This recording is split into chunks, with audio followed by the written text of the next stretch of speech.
अब सुने तो सूत जी कहते सुनो, आसिने मधुमा सेवा तपोमा से सुचो तथा चतुर्थ नवरात्रि सो विशेषता फलदायकम। अश्विन के महीने में, चैत्र के महीने में, माघ के महीने में और आषाढ़ के महीने में जो देवी भागवत की कथा को सुनता है उसको विशेष फल मिलता है।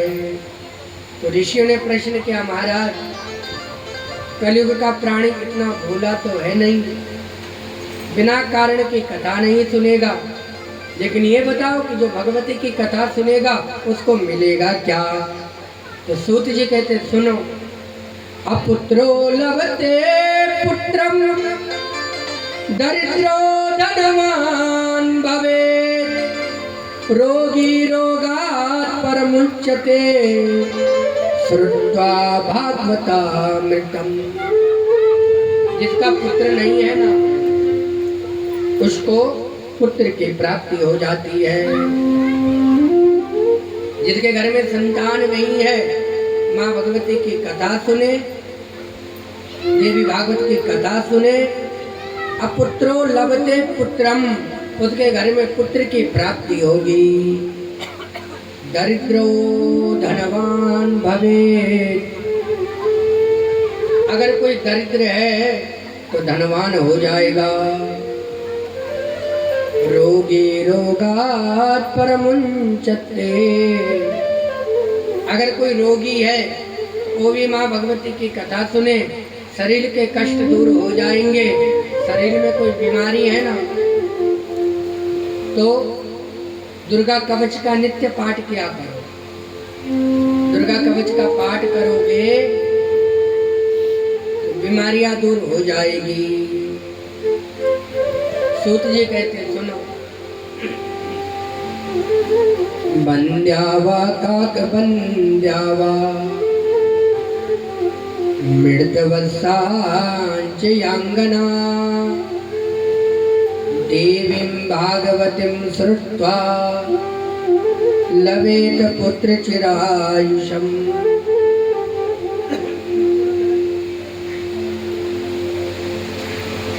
जिनकी संतान नहीं है, ये संतान तो है पर संतान होकर के मर जाती है, वो भी देवी भागवत की कथा को सुने।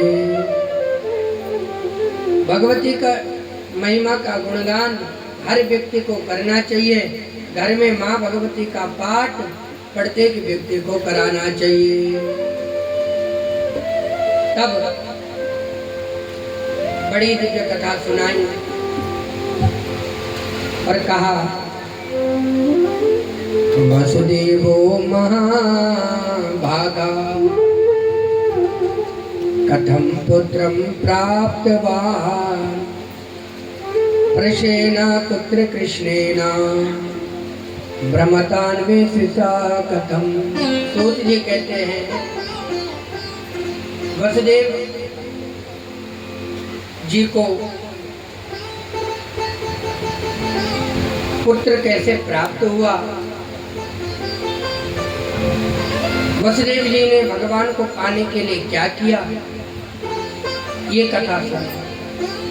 सब बड़ी दिव्य कथा सुनाई और कहा सुनो, सत्राजित भोज वंशयो द्वारवत्यां सुखं वसन् सूरस्य आराधेना युक्तो भक्तस्य परम सखा। एक सत्राजित नाम का राजा हुआ। ये सूर्य भगवान का परम भक्त है। रोज सूर्य भगवान को जल देता है, सूर्य भगवान की आराधना करता है, सूर्य भगवान की पूजा करता है। तो सूर्य भगवान प्रसन्न हो गए और एक दिन भगवान ने उसको एक मणि दी और मणि दे करके कहा कि इस मणि को अपने पास रखना, इससे नित्य क्या प्राप्त होगा? सोना, सुवर्ण प्राप्त होगा। सत्राजित को मणि मिल गई, और जब मणि मिल गई तो जब धन आ गया तो थोड़ा अहंकार आ गया। और एक दिन तो मणि को दिखाने के लिए कहाँ गया? भगवान द्वारकाधीश की नगरी में चला गया। जैसे ही द्वारकाधीश की नगरी में गया तो मणि चमकने लगी। भगवान को भगवान समझ गए, क्योंकि कोई धनवान लोग आ जाए तो पहले ही तैयारी हो जाती है, और गरीब आ जाए तो हम दरवाजा भी नहीं खोलते। इसलिए जैसे ही सत्राजित को देखा, भगवान अपने आसन से उठ करके आए और आज अपने आसन पर किसको बिठाया? सत्राजित को बिठा दिया। और जब सत्राजित को बिठा दिया तो वार्तालाप होने लगी। भगवान हंसने लगे और कहा, हे राजन, तेरे घर में तो केवल 3 प्राणी है, एक तू, एक तेरी पत्नी और एक तेरी बेटी सत्यभामा। इस मणि का क्या करेगा? हमारे राज खजाने में जमा करा लो, इससे प्रजा का भला होगा। और व्यक्ति से सब कुछ मांग लो, पर जब धन मांगने की बारी आती है तो चेहरा लटक जाता है। आज जो सत्राजित से मणि मांगी तो चेहरा लटक गया और कहा, महाराज तुम्हारे पास भी कोई कमी थोड़ी नहीं है। भगवान ने कहा, हमारे पास कमी तो नहीं है, और इस मणि को अगर राज खजाने में जमा कर लोगे तो प्रजा का भला होगा। सत्राजित को भगवान की बात अच्छी नहीं लगी, उठ करके चला गया। भगवान ने कहा, तुम्हारा धन तुम्हारी मर्जी, देना चाहते हो तो दो, नहीं देना चाहते तो मत दो। घर आया, एक मंदिर बनाया, ब्राह्मणों को बुला करके मणि की पूजा करी, और ब्राह्मणों ने जब मणि की स्थापना करी तो आशीर्वाद दिया और कहा, हे राजन, जिस घर में ये मणि रहेगी उस घर में धन धान्य की कोई कमी नहीं रहेगी। न तत्र मारी दुर्भिक्षम नोपसर्ग भयम क्वचित यत्रासे मणिर्नित्यम अष्टाभार सुवर्णदा। जहाँ ये मणि रहेगी कोई बीमारी नहीं रहेगी, कोई महामारी नहीं रहेगी, कोई गरीबी नहीं रहेगी, कोई देवियां आपदा नहीं आएगी। सत्राजित प्रसन्न हो गया, मणि की पूजा करने लगा। और जब मणि की पूजा करने लगा तो एक दिन सत्राजित का भाई, जिसका नाम है परिशेन,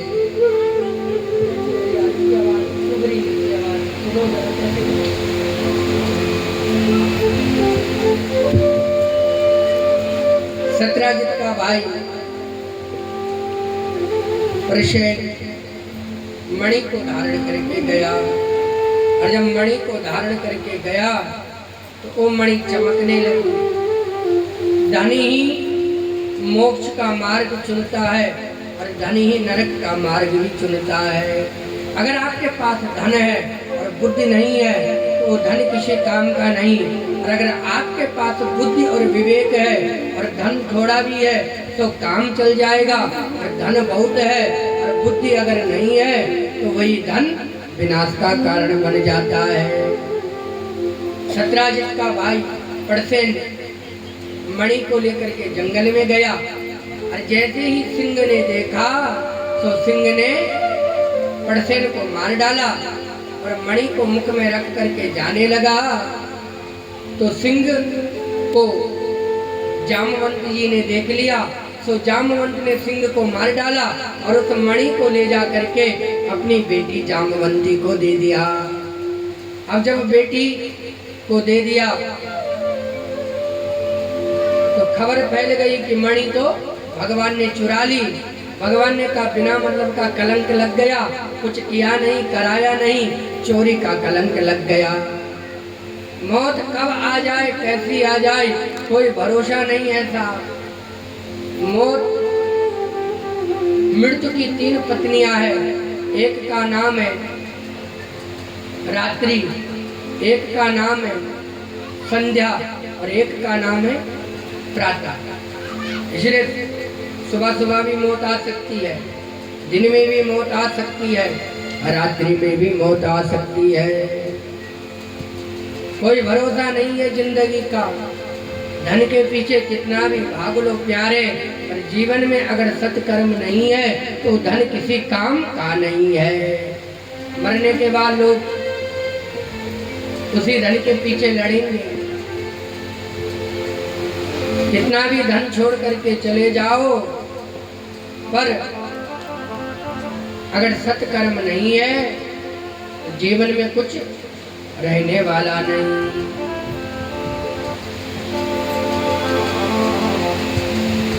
मिली थी जिंदगी किसी के काम आने को, वक्त बीत रहा है कागज के टुकड़े कमाने को। न कफन में जेब होती है, न कब्र में अलमारी, और ये मौत के फरिश्ते तो रिश्वत भी नहीं लेते। ये मौत के फरिश्ते हैं साहब, जहाँ तुम्हारी धन दौलत कुछ चलने वाली नहीं। न कफन में जेब होती है, कफन में कोई जेब नहीं है, कब्र में कोई अलमारी नहीं है, इसलिए साथ केवल जाएगा तो धर्म ही जाएगा। इसलिए गढ़वाली में क्या बोल रहा, खायु पियू बोल दे के खायु पियू अंग लगलू, जिन्यू लिन्यू संग चललू, और बाद बाकी जंग लगलू। जंग लग जाएगा तब यहीं छूट जाएगा।